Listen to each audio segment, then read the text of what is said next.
다 함께 성경 봉독하겠습니다. 에베소서 6장 17절 말씀입니다. 구원의 투구와 성령의 검, 곧 하나님의 말씀을 가지라. 아멘. 추석 연휴에 맞이하는 주일 예배입니다. 모두들 추석을 잘 보내고 계신지요? 오늘은 하나님의 전신갑주 중 6번째 장비인 성령의 검, 곧 하나님의 말씀에 대해 생각해 보겠습니다. 나머지 5가지 전신갑주는 방어용 장비이지만 성령의 검은 유일하게 공격용 무기입니다. 피하고 막는 것만으로는 전쟁에서 결코 이길 수 없습니다. 적극적으로 공격해야 하는 것입니다. 로마 군사들은 긴 창이나 장검도 사용했지만 각자가 단검도 휴대하고 있었습니다. 이것은 가까이 붙어서 싸우는 백병전 때 사용하는 검입니다. 적들이 멀리서 불화살을 쏘아 공격할 때는 방패로 막아내야 하지만 기습적으로 나타나 아주 가까이에서 공격할 때는 백병전으로 맞서 싸워야 합니다. 이때 다른 무기는 전혀 먹혀들지를 못합니다. 그래서 자유자재로 사용할 수 있는 단검이 필요합니다. 이것이 바로 성령의 검입니다. 이는 성령님이 말씀을 통해서 역사하시고 사용하신다는 뜻입니다. 그런데 가만히 보면 하나님의 전신갑주에서 다른 5장비 모두는 하나님의 말씀과 직결되어 있음을 알 수 있습니다. 진리의 허리띠, 의의 호심경, 평안의 복음이 준비한 신, 믿음의 방패, 구원의 투구, 이 모든 장비는 다 말씀과 직결되어 있습니다. 하나님의 말씀은 5장비를 만드는 재료와도 같은 것입니다. 그만큼 영적 전쟁에서 말씀이 중요한 것입니다. 우리는 영적 전쟁에서 이 말씀의 검을 단단히 붙잡아야 합니다. 그리고 사용법을 잘 익혀야 합니다. 이 방법을 잘 알려주는 것이 바로 말씀의 손예화입니다. 성령의 검인 하나님의 말씀을 꽉 붙들게 하는 5가지 말씀 섭취 방법을 잘 드러내어 줍니다. 복습하는 의미에서 간단하게 설명해 보겠습니다. 먼저 새끼손가락에 해당하는 것은 듣기입니다. 로마서 10장 17절입니다. 그러므로 믿음은 들음에서 나며 들음은 그리스도의 말씀으로 말미암았느니라. 주로 주일에 설교를 듣는 것이 여기에 해당됩니다.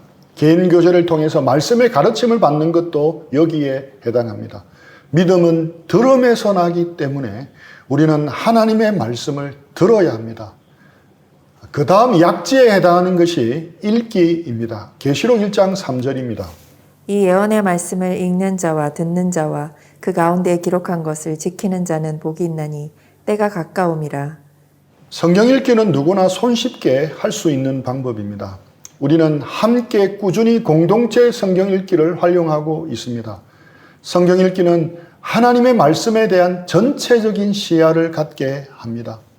마지막 때 말씀을 읽는 자가 복이 있는 자라고 성경은 우리에게 말씀합니다. 중지에 해당하는 것은 공부입니다. 사도행전 17장 11절입니다. 베레아에 있는 사람들은 데살로니가에 있는 사람들보다 더 너그러워서 간절한 마음으로 말씀을 받고 이것이 그러한가 하여 날마다 성경을 상고하므로. 성경 공부를 통하여 우리 각자가 말씀 속에서 귀한 교훈들을 찾아낼 수 있습니다. 성경의 한 부분을 확대하여 자세히 살펴볼 수 있습니다. 비유하자면 성경 읽기가 산 위에 올라가서 시가지 전체를 내려다보는 것이라면 성경 공부는 시가지로 내려와서 골목, 거리를 실제로 걸어 다니면서 자세히 보고 경험하는 것이라 할 수 있습니다. 금지에 해당하는 것은 암송입니다. 시편 119편 9절 11절입니다. 청년이 무엇으로 그의 행실을 깨끗하게 하리까? 주의 말씀만 지킬 따름이니이다.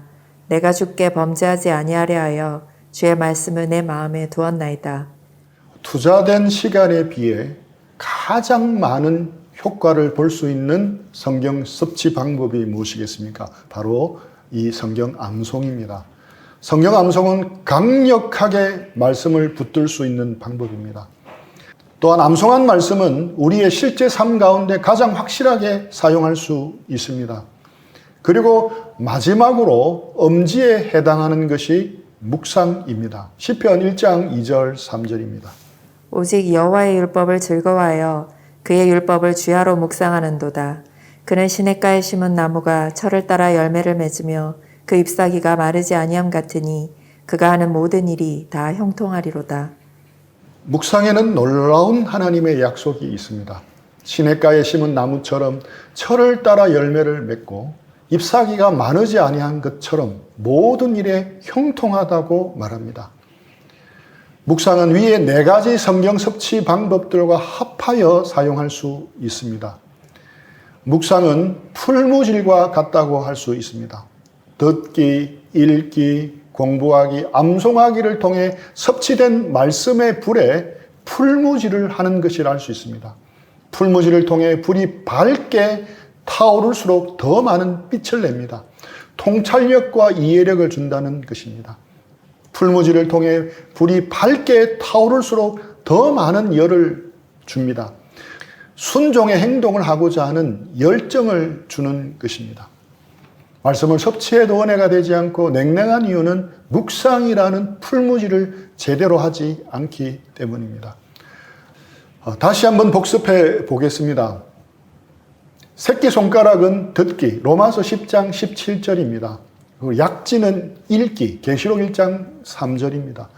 중지는 공부, 사도행전 17장 10절입니다. 금지는 암송, 시편 119편 9절 11절입니다. 마지막으로 엄지손가락은 묵상, 시편 1장 2, 3절입니다. 오늘은 말씀의 손 예와 중에서 말씀 듣기에 대해서 집중적으로 생각해 보기를 원합니다. 교회 건물은 돈으로 세울 수 있지만 교회는 오직 하나님의 말씀으로 세워집니다. 우리 수원 A 지부가 견고하게 세워지는 것은 오직 하나님의 말씀을 통해서만 가능한 줄로 믿습니다. 하나님의 말씀의 바른 선포 없이 이 일은 일어나지 않습니다. 그래서 제 책임이 한없이 무겁습니다. 그런데 이것은 전적으로 제 책임만은 아닙니다. 여러분의 책임도 있습니다.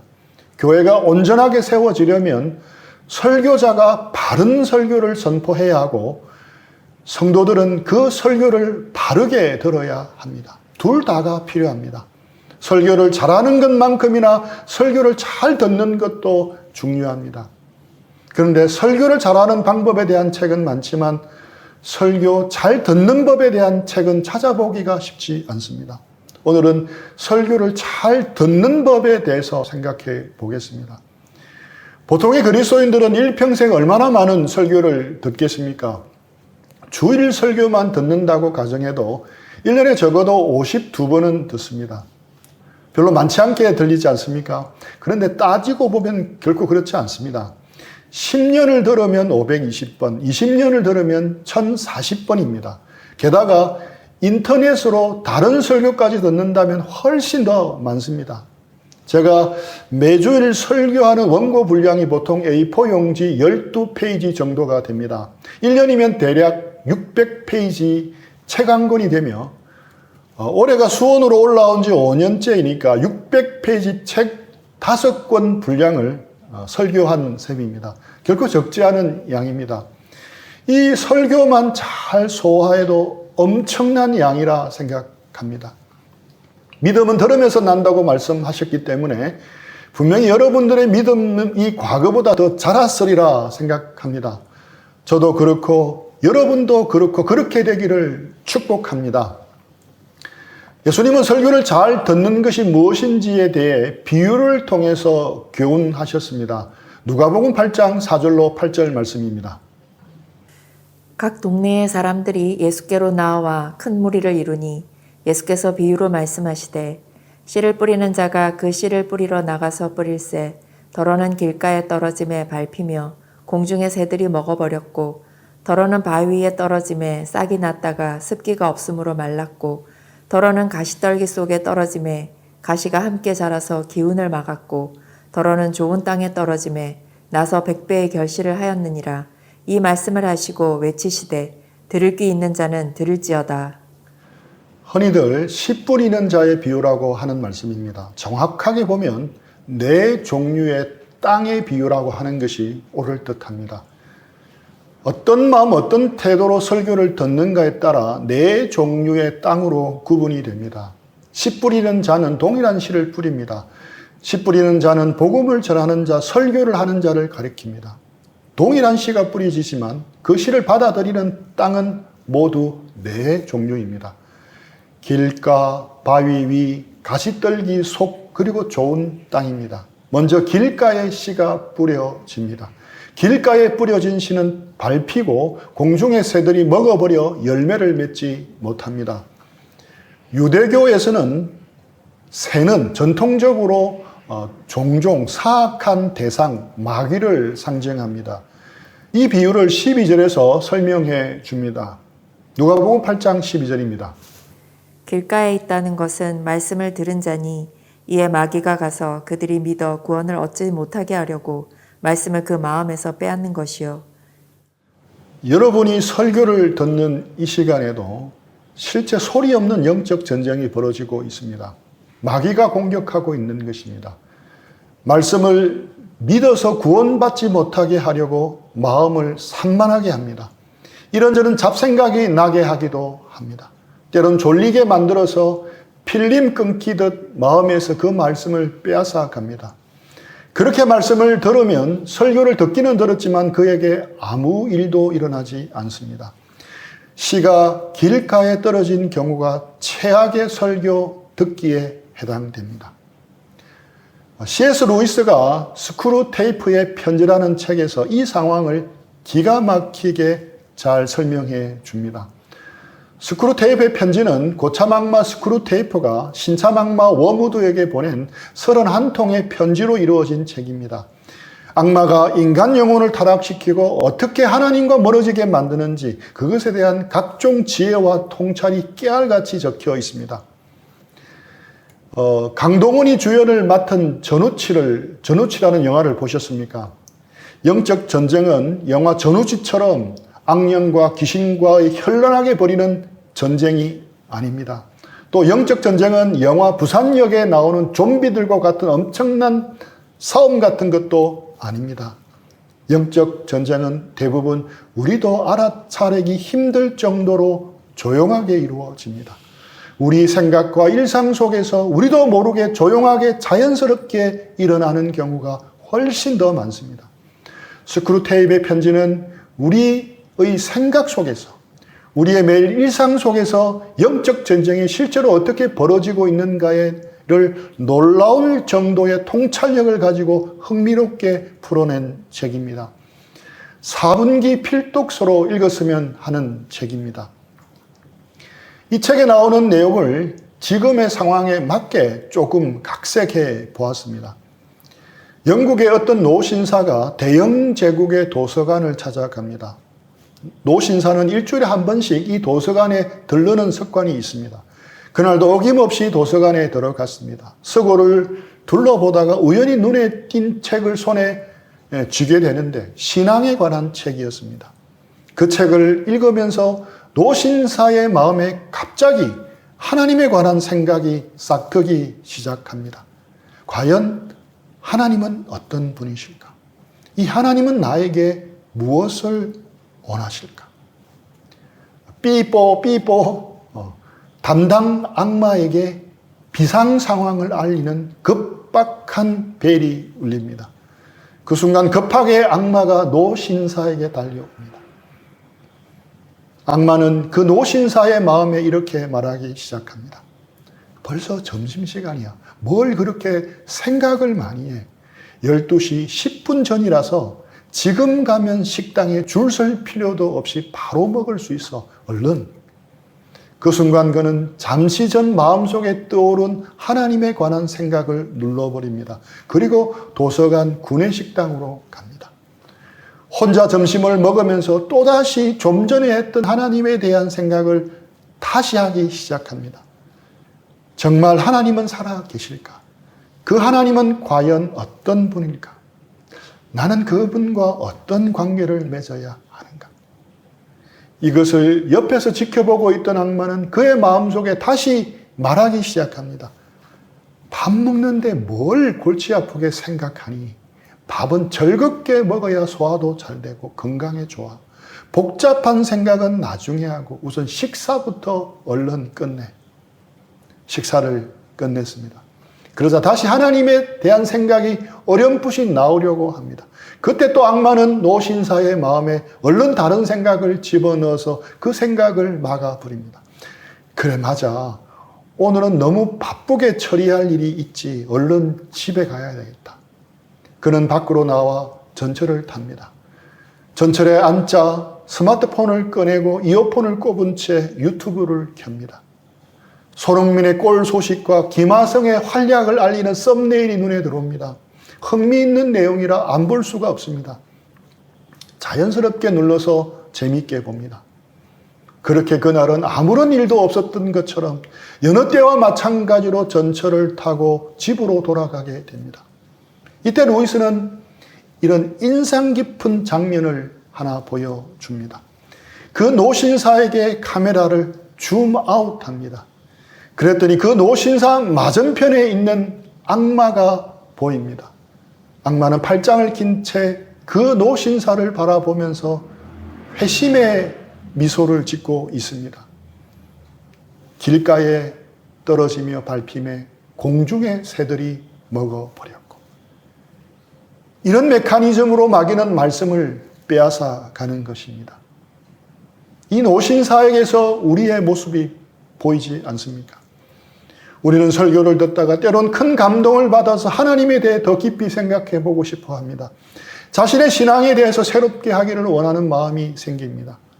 잠시 후 축도로 예배가 마치고 형제 자매들과 어울려 맛있게 점심을 먹으며 교제합니다. 어떨 때는 2차로 카페에 가서 즐겁게 수다를 떨기도 합니다. 그리고 집으로 돌아가는 전철을 탑니다. 거의 자동으로 이어폰을 꼽고 스마트폰을 봅니다. 이상한 변호사 우영우 클립이 눈에 들어옵니다. 안 볼 수가 없는 것입니다. 그렇게 미소 지으면서 유튜브를 재미있게 보면서 집으로 갑니다. 들은 말씀의 축복과 은혜는 어느새 까맣게 잊어버립니다. 그리고 설교 시간에 아무런 일이 없었던 것처럼 일상에 파묻힙니다. 마치 그 노신사처럼 말입니다. 우리 모두는 기억해야 합니다. 내 건너편 좌석에서 팔짱을 끼고 회심의 미소를 짓고 있는 악한 존재가 나를 바라보고 있음을 잊어서는 안 됩니다. 바로 이것이 길가에 떨어진 마음밭의 비극인 것입니다. 둘째, 바위 위에 씨가 뿌려집니다. 바위 위는 얇은 흙 밑에 커다란 바위가 있는 땅입니다. 석회암 위에 흙이 얇게 덮여 있는 땅인데 팔레스타인 지역에서 흔히 볼 수 있습니다. 바위 위에 뿌려진 씨는 금방 싹이 나기는 하지만 습기가 없고 토양이 좋지 않아서 이내 마르고 맙니다. 주님은 이를 가르쳐 말씀을 들을 때는 기쁨으로 받으나 뿌리가 없어 잠깐 믿다가 시련을 당할 때 배반하는 자라고 설명하셨습니다. 말씀을 받을 때는 기쁨으로 반응합니다. 그래서 분간하기가 어렵습니다. 그런데 시련을 견딜 만한 힘이 없기 때문에 시련이 오면 배반하고 맙니다. 셋째, 가시떨기 속에 씨가 뿌려집니다. 가시떨기 속은 좋은 땅일 수도 있습니다. 다만 많은 가시떨기가 문제입니다. 가시떨기는 2m 정도까지 자란다고 하는데 가시떨기가 나기 시작하면 너무 많은 영양분을 흡수하기 때문에 주변의 다른 식물들이 함께 자랄 수가 없다고 합니다. 이것이 기운을 막았고라는 말씀의 의미입니다. 가시떨기에 해당하는 것이 이생의 염려와 재물과 향락이라고 말씀합니다. 세상의 염려와 재물과 향락에 지나친 관심을 쏟아 마음을 빼앗긴 사람에게는 하나님의 말씀이 들어갈 수가 없는 것입니다. 넷째는 좋은 땅에 씨가 뿌려집니다. 좋은 땅에 뿌려진 씨는 앞서 세 종류의 땅에 뿌려진 씨들과 동일한 씨임에도 불구하고 100배의 결실을 합니다. 그는 들을 귀를 가진 사람으로 착하고 좋은 마음으로 말씀을 듣고 지키어 인내로 결실하는 자입니다. 여기에 결실할 수 있는 조건 몇 가지가 제시됩니다. 먼저는 착하고 좋은 마음으로 말씀을 들어야 합니다. 그리고 지켜야 합니다. 어떠한 형편이 닥치든 마귀가 빼앗아가지 못하도록 들은 말씀을 꼭 붙잡고 있는 것을 말합니다. 그리고 인내해야 합니다. 바위 위에 떨어진 씨처럼 말씀을 받을 때는 기뻐하나 시련이 오면 배반하는 자의 태도와 정반대입니다. 내가 말씀을 붙잡는 것이 지키는 것이라면 인내는 하나님의 말씀이 나를 붙잡아 주시는 것을 의미합니다. 듣는 것이 우리의 신앙을 결정합니다. 누가복음 8장 18절입니다. 그러므로 너희가 어떻게 들을까 스스로 삼가라. 누구든지 있는 자는 받겠고 없는 자는 그 있는 줄로 아는 것까지도 빼앗기리라 하시니라. 너희가 어떻게 들을까 스스로 삼가라 하신 말씀은 듣는 것이 우리의 신앙을 결정한다는 의미입니다. 여기서 그 있는 줄로 아는 것까지도 라는 말에 주목하십시오. 이는 네 종류의 땅이 대변하는 사람들 모두가 나는 하나님의 말씀을 가지고 있다고 생각한다는 것입니다. 이것은 착각입니다. 실제로 하나님의 말씀을 가진 사람은 한 사람뿐이었습니다. 우리는 예배당에 앉아 있으면 하나님의 말씀을 가지고 있다고 생각합니다. 길을 막지 않았기 때문에 다 듣기 때문입니다. 그러나 주의하십시오. 가지고 있다고 생각할 뿐 사실은 가지고 있지 않은 그 말씀조차도 마귀가 시련과 환난이 세상의 염려와 재물과 향락이 빼앗아갑니다. 그러므로 있는 자는 받겠고라는 말씀에 해당하는 사람은 네 번째 좋은 땅뿐입니다. 내가 말씀을 들었기 때문에 나는 무조건 말씀을 가지고 있는 자라고 여기서는 안 됩니다. 이처럼 설교 듣기는 우리 신앙을 좌우하는 매우 중차대한 문제입니다. 주님께서 말씀하신 대로 착하고 좋은 마음으로 하나님의 말씀을 간절한 마음으로 듣고 지키고 인내로 결실하는 복된 사람들 다 되기를 축복합니다. 다시 한번 말씀을 드립니다. 영적 전쟁은 영화 전우치처럼 실제로 악령과 맞서서 장풍을 쏘아대며 하늘을 날고 뛰어다니면서 일어나지 않습니다. 이 조용한 예배 시간에도 사실은 일종의 영적 전투가 일어나고 있다고 할 수 있습니다. 믿음은 들음에서 납니다. 하나님의 말씀을 듣는 일은, 설교를 듣는 일은 믿음에서 아주 중요한 부분입니다. 성령의 검으로 무장하는 시간입니다. 그러니까 사탄 마귀가 가만히 있겠습니까? 하나님의 말씀을 듣는 것은 영적 전쟁입니다. 우리는 말씀을 듣기 위해 싸워야 합니다. 말씀을 듣기 위해 때론 피곤함이 가져오는 잠이나 습관적인 잠과도 싸워야 합니다. 말씀을 들을 때 각자의 상황에서 말씀에 집중하지 못하게 방해하는 모든 요소는 다 다를 수 있습니다. 하지만 맞서 싸워야 한다는 겁니다. 주님은 너희가 어떻게 들을까 스스로 삼가라고 분명 말씀하십니다. 그럼 설교를 잘 듣기 위한 몇 가지 실제적인 제안을 하고자 합니다. 첫째, 기도하십시오. 하나님께서 착하고 좋은 마음을 주시도록 기도하십시오. 예배당에 오면 반갑게 인사를 나눈 뒤에 조용히 마음과 생각을 하나님께 집중하십시오. 그리고 기도하십시오. 둘째는 주무십시오. 예배 시간 말고 전날 토요일에 말입니다. 토요일에 일찍 자지 않으면 예배 시간에 졸기가 쉽습니다. 주일 예배는 어떻게 보면 토요일 밤부터 시작된다고 할 수 있습니다. 영적 전쟁 또한 토요일 밤부터 시작된다는 것을 잊으면 안 되겠습니다. 셋째, 기록하십시오. 노트에 기록하면서 들으면 훨씬 더 집중할 수 있습니다. 오래 기억할 수 있습니다. 넷째, 나누십시오. 들은 말씀을 적극적으로 나누는 것이 필요합니다. 말로 나눌 때 생각이 더 선명하게 정리됩니다. 다른 사람의 축복을 들으면서 더 많은 유익을 누릴 수 있습니다. 주일 설교가 유튜브로 올라가 있기에 주중에 한 번 더 들으시면 훨씬 더 오래 기억할 수 있습니다. 2배속으로 들어보면 15분밖에 걸리지 않습니다. 우리가 예배를 드리며 하나님의 말씀을 듣는 것은 그 자체가 이미 은혜입니다. 하나님의 말씀을 전하는 것은 영광스러운 부르심입니다. 또한 하나님의 말씀을 듣는 자로 부르심을 받은 것도 영광스러운 부르심입니다. 하나님의 말씀을 듣는 것은 정말 놀랍고 영광스러운 부르심입니다. 우리의 구원은 이 들음에 달려 있습니다. 열매 맺는 삶도 이 들음에 달려 있습니다. 우리 모두 설교를 듣는 일에 큰 진보가 있기를 축복합니다.